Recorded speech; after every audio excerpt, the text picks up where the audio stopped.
तो आज मैं जा रही हूँ बाबा नीम करोली के दर्शन करने के लिए। और जैसा कि मैंने अपनी पहले की वीडियो में बता ही दिया था कि कल मैं कोटद्वार से हल्द्वानी आ गई थी, तो मॉर्निंग में मुझे थोड़ा उठने में लेट हो चुका था और करीब अभी बज गया है सुबह के 5 और मैं उठ गई थी 4 बजे ही और फ्रेश होते हुए थे। और अब फाइनली हम तैयार होकर घर से निकल चुके हैं।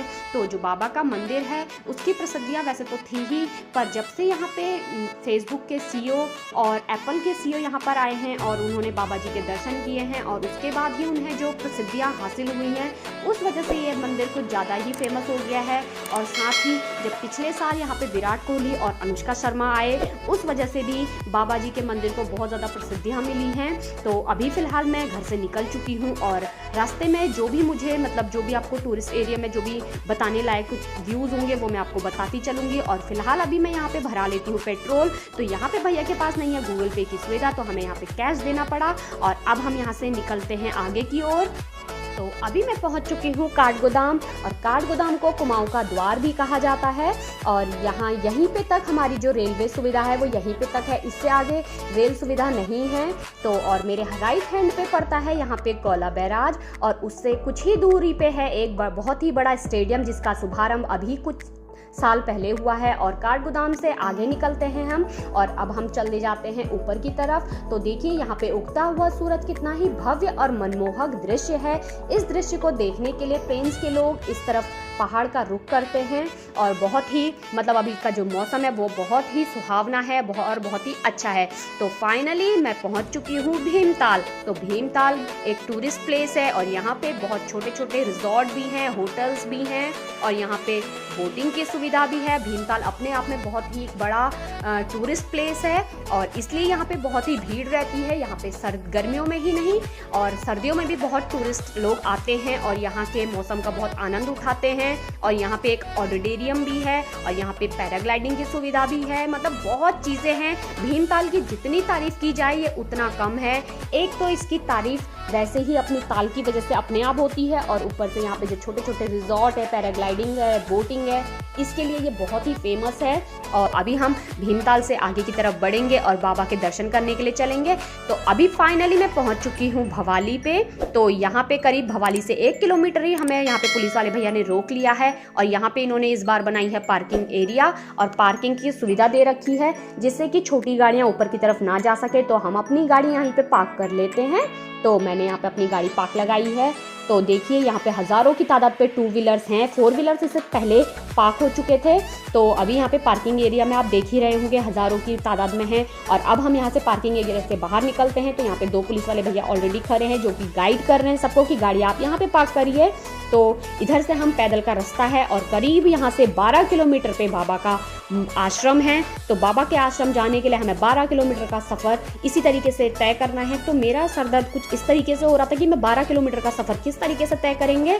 तो चलिए जिस तरीके से भी बाबा जी ने हमें बुलाया होगा उस तरीके से हम चले ही जाएंगे बाबा के धाम। और यहाँ पे है एक छोटा सा मंदिर बहुत ही सुंदर और यह है भवाली का बहुत ही सुंदर मार्केट और बहुत बड़ा मार्केट भी है। देखिए इस तरीके से दीवारों पे पेंटिंग की हुई है। तो भवाली का मार्केट अभी बंद है क्योंकि सुबह के करीब 7 बज रहे होंगे। और यहाँ पे है ये चौकी और इधर से यहाँ पे देखिए कितने सारे पुलिस वाले भैया लगे हुए हैं। तो यहाँ से हम बाहर की तरफ निकलते हैं और यहाँ पे मैंने किसी से पता करा था तो उन्होंने बोला था हाँ यहाँ पे शटल सेवा उपलब्ध है जिससे कि आप ऊपर बाबा के दर्शन आसानी से कर लेंगे। और यहाँ पे लगा रखा था किसी ने स्टॉल भंडारे का, तो हमें यहाँ पे प्रसाद मिला, हमने यहाँ पे प्रसाद ग्रहण कर रहे हैं और उसके बाद हम निकल रहे हैं आगे। और ये बाबा की कृपा ही रही कि जैसे ही हम थोड़ा आगे बढ़े तो यहाँ पे हमें शटल सेवा मिल गई और फटाफट हमें गाड़ी मिली तो हम इसमें बैठ के चल दिए हैं। और ये बैठा है मेरा भाई और मेरे बगल से है मेरे हस्बैंड। तो हम लोग आपस में बातें कर रहे थे कि चलो बाबा जी की कृपा हम पे रही कि हमें फटाफट शटल सेवा उपलब्ध हो गई और अब हम यहाँ से निकल चुके हैं आगे। तो हमने भैया से पूछा भैया कि आप आगे बिल्कुल मंदिर के पास तक हमें लेके जाओगे। तो भैया ने कहा बोला जहाँ तक भी गाड़ी जाएगी वहाँ तक मैं तुम्हें छोड़ दूंगा। तो देखिए हम यहाँ पे उतर चुके हैं और मैंने आपको वीडियो में बताया था कि गाड़ियाँ सारी नीचे पार्क हो गई हैं। तो आप भी सोचोगे इतनी सारी गाड़ियाँ किस लिए? ये इसलिए हैं क्योंकि जो ये गाड़ियाँ हैं ये सारी शटल सेवा में लगी हुई हैं ताकि जो है भक्तगणों को ज़्यादा दिक्कत ना हो। अब यहाँ से हमने शुरू करना है अपना पैदल का रास्ता। और करीब यहाँ से बाबा का जो मंदिर है वो करीब 4 किलोमीटर और रह जाता है, तो 4 किलोमीटर हमें पैदल ही अपनी यात्रा तय करनी है।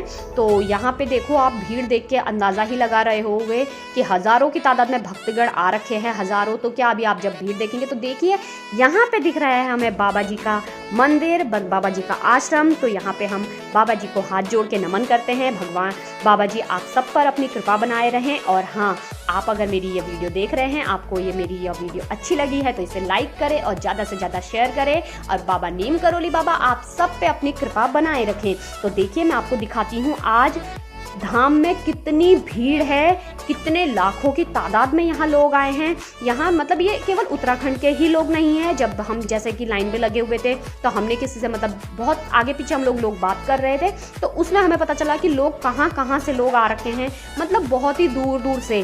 उत्तराखंड के तो लोग हैं ही, जो लोकलिटी होती है वो तो होती ही है, पर जो लोग बाहर से आए होते हैं, टूरिस्ट हैं, इसमें बहुत ज़्यादा लोग टूरिस्ट हैं और बहुत ज़्यादा लोग जिन्होंने सुना है कि हाँ बाबा के बहुत ही चमत्कार हैं, बड़े बड़े चमत्कार कहे जाते हैं, उसलिए भी लोग यहाँ पे अब आते हैं, बाबा जी के दर्शन करते हैं।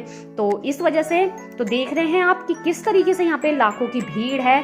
मतलब मैं तो सोची थी हज़ारों की, पर ये लाखों की भीड़ है। और यहाँ पे पुलिस वाले अंकल देखिए इस तरीके से आगे की तरफ नहीं जाने दे रहे हैं, क्योंकि लोग लाइन तोड़ के सीधा मतलब बाबा जी के दर्शन करने के लिए निकल रहे हैं। तो इसलिए पुलिस वाले अंकल यहीं पे खड़े हैं ताकि लोग आगे की तरफ ना निकल सके, क्योंकि जो लोग पीछे लाइन लगा रहे हैं, अपनी बारी का इंतजार कर रहे हैं, उनकी भी एक वो होती है कैपेसिटी की, मतलब वो लोग भी देख रहे होते हैं। उन लोगों के मन में भी ये रहता है कि ये लोग पीछे से आने के बाद सीधा आगे निकल जा रहे हैं और बाबा जी के दर्शन हो जा रहे हैं। तो यहाँ पे पुलिस वाले भैया यही चीज़ अनाउंस भी कर रहे थे कि प्लीज़ जो लोग पीछे से आ रहे हैं आप उन्हें बीच में अपनी तरफ ना लगाएं, जिससे कि आपका नंबर जल्दी आ जाए और आप बाबा जी के दर्शन आसानी से कर सकें। तो आप ये भीड़ को देखकर अंदाज़ा लगा सकते हैं। मैं तो सोची थी हज़ारों की तादाद में होंगे, लेकिन यहाँ पे भक्तगण हैं करीब लाखों की तादाद में, और अभी करीब सुबह के बज रहे होंगे 7। तो मैं अपनी नंबर को देख के ये अंदाज़ा लगा रही थी कि शायद ही मेरा नंबर 2 या 2:30 बजे से पहले आए, क्योंकि इतनी भीड़ है। और जिस हिसाब से भीड़ है उस हिसाब से लोग बीच में भी घुस रहे हैं, क्योंकि लोगों को सभी को जल्दी होती है,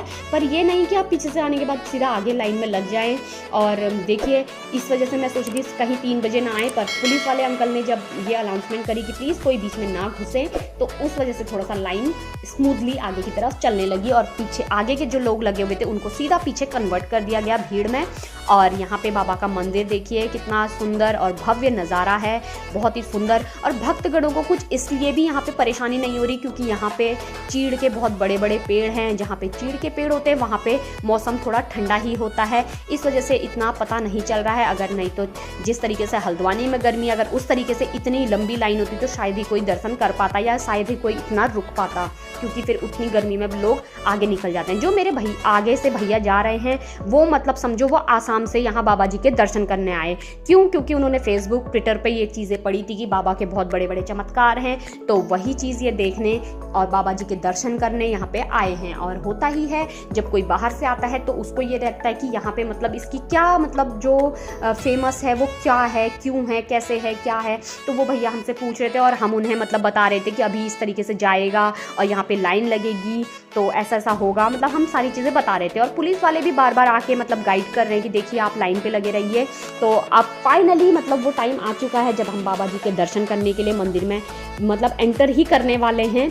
तो देखिए इधर से हमारी लाइन जा रही है सीधा सीधा और बिल्कुल स्मूथली चल रही है फटाफट। और यहाँ पे मैं ले लेती हूँ पहले प्रसाद, और तो मैंने यहाँ पे प्रसाद ले लिया है और अपनी लाइन पे लगेंगे और फटाफट अब हमारा नंबर आने ही वाला है। बहुत ही खुशी भी है, बहुत अच्छा लग रहा है बाबा के दर्शन करने के लिए। और अब हम मंदिर प्रांगण में प्रवेश कर चुके हैं। बहुत ही भव्य मंदिर है, बहुत ही सुंदर है, नज़ारा बहुत ही अच्छा है, मनमोहक है। तो देखिए यहाँ पे आते ही लाइन 2 लाइन में कन्वर्ट हो चुकी है, एक हल्द्वानी और जो अल्मोड़ा हल्द्वानी और भीमताल से लोग आने वाले हैं उनकी लाइन है, और एक दूसरी तरफ जो लाइन है वो है अल्मोड़ा और रानीखेत वालों के लिए, जो उस तरफ से दूसरी तरफ से रूट से आते हैं उनके लिए। और यहाँ पे मंदिर प्रांगण के जो सेवक हैं वो भी हमें गाइड कर रहे थे कि प्लीज़ आप फोटोज़ ना लीजिए, वीडियोज़ ना लीजिए। इस वजह से मैं आपको बाबा के दर्शन नहीं करा पाई, क्योंकि अंदर फ़ोन अलाउड नहीं है। तो फाइनली हम दर्शन करके बाबा जी का प्रसाद लेके वापसी आ चुके हैं। तो आप लोगों को मेरा यह वीडियो कैसा लगा कमेंट बॉक्स में कमेंट करके ज़रूर बताएं, और ज़्यादा से ज़्यादा मेरी वीडियो को शेयर करें, लाइक करें। तो चलिए अब चले जाते हैं हम अपने घर। बाबा आप सब पे अपनी कृपा बनाए रहें। तो जय नीम करोली बाबा की, जय श्री राम, जय श्री राम।